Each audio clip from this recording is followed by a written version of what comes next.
Agora, a gente está falando de crise no Santos, e aí é uma crise surreal mesmo.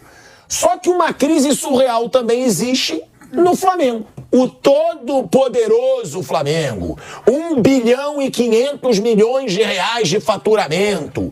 O clube mais rico do Brasil. Um clube onde o jogador não quer jogar, onde o time joga de forma apática, onde o time envergonha seu torcedor nessa temporada, é bom deixar claro, ninguém tá falando das temporadas passadas, e onde agora também tem tumulto fora do campo. Se já não bastasse, né, essa situação bizarra da diretoria do Flamengo não ter pulso firme, do presidente não dar esporro, do Marcos Braz não dar esporro, tudo é mãozinha na cabeça, tudo são mil maravilhas, agora tem crise no Conselho Deliberativo, né, Mauro? Teve ontem um tumulto lá, eu vou ser sincero, não sei muito do que aconteceu, só vi que o Eduardo Bandeira de Melo, antigo presidente que é muito reconhecido por ter equilibrado o caixa do Flamengo e é muito valorizado pela torcida por isso, mas que não conquistou títulos de expressão pelo Flamengo, ele falou que está vendo um golpe, que tiveram 80% de votos contra a atual diretoria, 20% a favor e que eles deram um golpe. Que tumulto é esse, Mauro César Pereira, que pode influenciar ainda mais numa crise dentro do Flamengo para a final da Copa do Brasil contra o São Paulo? Eu acho que para a final não afeta em nada, não. Até porque os jogadores estão lá no CT, isso aí é lá no clube, eu acho que não afeta. É política do clube.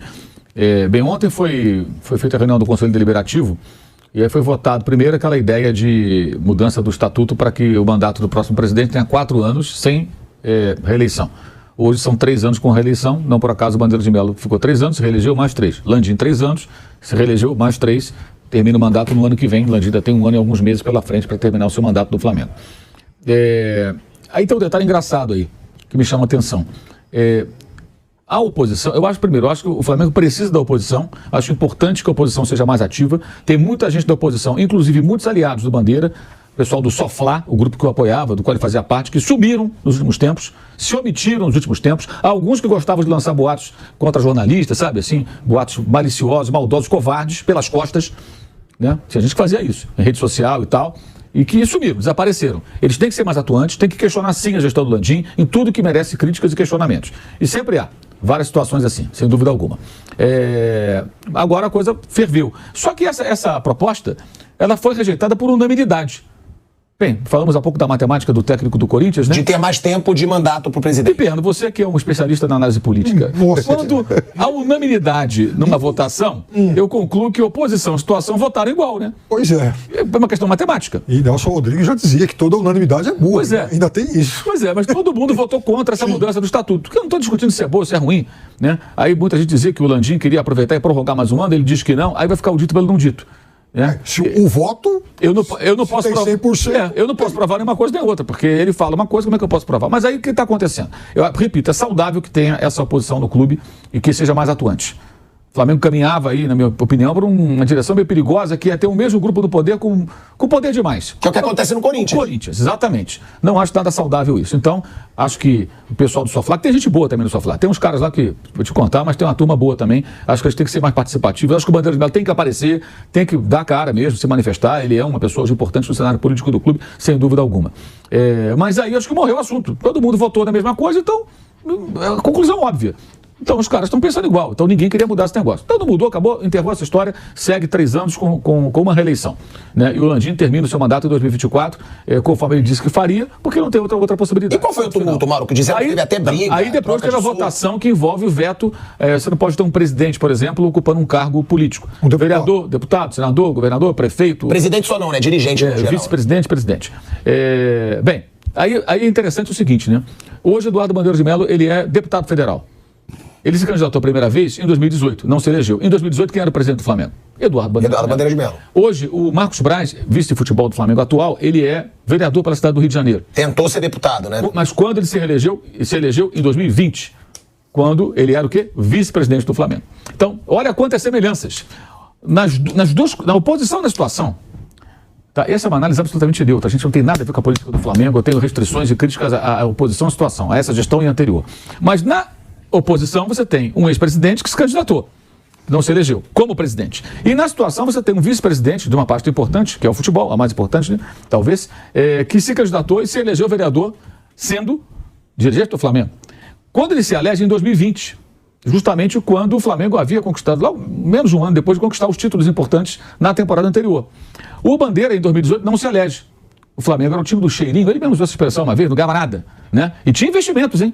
Tinha investimento, o Flamengo já tinha, não como agora, mas o Flamengo de 16... Diego Ribas, Arão. Vamos lá, ó. Diego Ribas, Diego Alves, Arão, Everton Ribeiro, Vitinho, Uribe, tudo custou dinheiro. Coelar. E por aí vai, vários jogadores. E emprestados, caros, salário alto. Marlos Moreno, Giovânio, caro pra caramba. Claro. Não era barato, não. Trouxe o Rueda. Eu fiz uma lista de jogadores e pus até lá no meu blog. Então, é uma lista boa. Era um elenco mais caro do que a maioria dos elencos do futebol brasileiro. Então, e não ganhou nada. Enfim, mas já vi investimentos no segundo mandato que foram... Primeiro mandato não, o segundo já foi mudando. Mas você vê a semelhança, né? Você tem gente nas duas gestões, na anterior e atual, ocupando cargo político. Aí, na tentativa de virar deputado federal, o Marcos Braz não consegue. Coincidência ou não, o time não vinha bem naquele momento, o Flamengo, e ele não conseguiu se eleger. Mas o Bandeira conseguiu, por quê? Porque muitos torcedores já esqueceram os erros da sua gestão no futebol, que foi uma gestão péssima, mas a gestão do clube foi boa, equivocadamente, por desinformação total, atribuem a ele a reestruturação do Flamengo, não foi obra dele, ele é uma peça da engrenagem, não foi ele que arquitetou isso, ele não foi ele que fez o planejamento todo, ele foi lançado candidato 24 dias antes do pleito de 2012, ou seja, não foi ele que bolou aquilo tudo, mas ele teve um papel importante, ele seguiu as diretrizes, mesmo depois de uma cisão com os caras que iniciaram esse processo, do qual fazia parte o Landim, inclusive, e outros que estão na gestão dele. Então, assim, não é verdade que o Rodolfo Landim caiu de paraquedas, não. Ele já estava desde o começo, depois eles se afastam. E o Bandeira fez um bom trabalho naquilo que ele tinha que fazer, seguindo as diretrizes daquilo que foi estabelecido, né? E aí ele se elege. Na minha visão, ele se elege graças aos títulos do Landim, da gestão do Landim. Porque aí o torcedor faz o quê? O Flamengo hoje tem um time forte graças ao Bandeira, porque foi ele que fez o grande trabalho. Essa é a mentalidade que muita gente tem, que é bem distorcida. Não foi só graças a ele, não foi só graças a ele. E aí votaram no Bandeira e ele virou deputado federal. Mas você vê gente que ocupou o cargo no Flamengo, ou que ocupa, nas duas correntes, oposição e situação, e que se candidataram a cargos eletivos. Os dois, de uma forma ou de outra, chegaram ao poder. Um está exercendo um cargo de deputado federal e o outro vereador. E os dois só conseguiram se eleger depois de passar pelo Flamengo. O Bandeira de Melo nunca esteve na política, inclusive. Então, assim, o que eu estou percebendo é uma tentativa também de um aproveitamento dessa crise e dessa confusão para um discurso que não pode anular também os erros do passado. É importante ter oposição, mas a gente não pode esquecer que também na oposição tem gente que se elegeu para cargo político, como tem na situação. Mas esse foi o motivo da briga, então? Foi nessa votação. São parecidos, são iguais, né? E eu acho isso muito ruim, quando começa a ver também a criação de narrativas. Para mim, não tem mocinho nessa história. Todo mundo está errado. Todo mundo está errado. Acho que a gestão do Dantinho tem vários erros. Agora, também tem seus acertos. Como o Bandeira teve erros. E aí, o que a oposição queria, o que a situação queria nessa situação? O que a oposição alega é que queriam barrar o Bandeira de Melo, mas também vai barrar o Bandeira e vai barrar o Marcos Braz também. Ué, se você não pode ter um presidente ocupando... O veto, né? Passou, então. Não passou. Houve uma confusão, um forró-bodó, e acabou que o presidente da comissão, né, do conselho, foi lá e encerrou a votação não chegou ao final. E teve uma gafe também, né? Então não tem veto, pode político ter cargo. Isso vai ter que ser votado num outro momento, creio eu. E teve também uma pataquada, né? Um momento lá, isso foi relatado pelos colegas jornalistas que lá estavam, na hora que tinha que tocar o hino do Flamengo, né, o DJ colocou a música da Xuxa cantando parabéns. Exatamente. O cara colocou a fita errada lá e... Modo como você falou, a música da Xuxa. Os dois lados tem um é deputado, o outro é vereador, certo? Sim. Então ele devia passar com unanimidade, que ele passou por 3 anos também. Depois, assim, a ideia é a seguinte: quem é que não quer isso?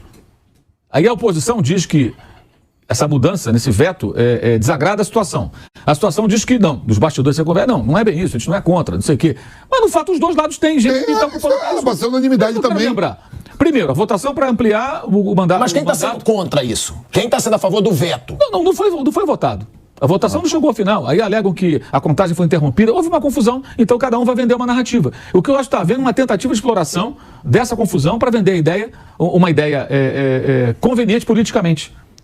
Esse é o ponto. Acho que esse é o ponto. Agora, eu vejo muita semelhança nas duas gestões, anterior e atual. Com relação a... Tá passando unanimidade, os dois têm parlamentares, pô. A gente...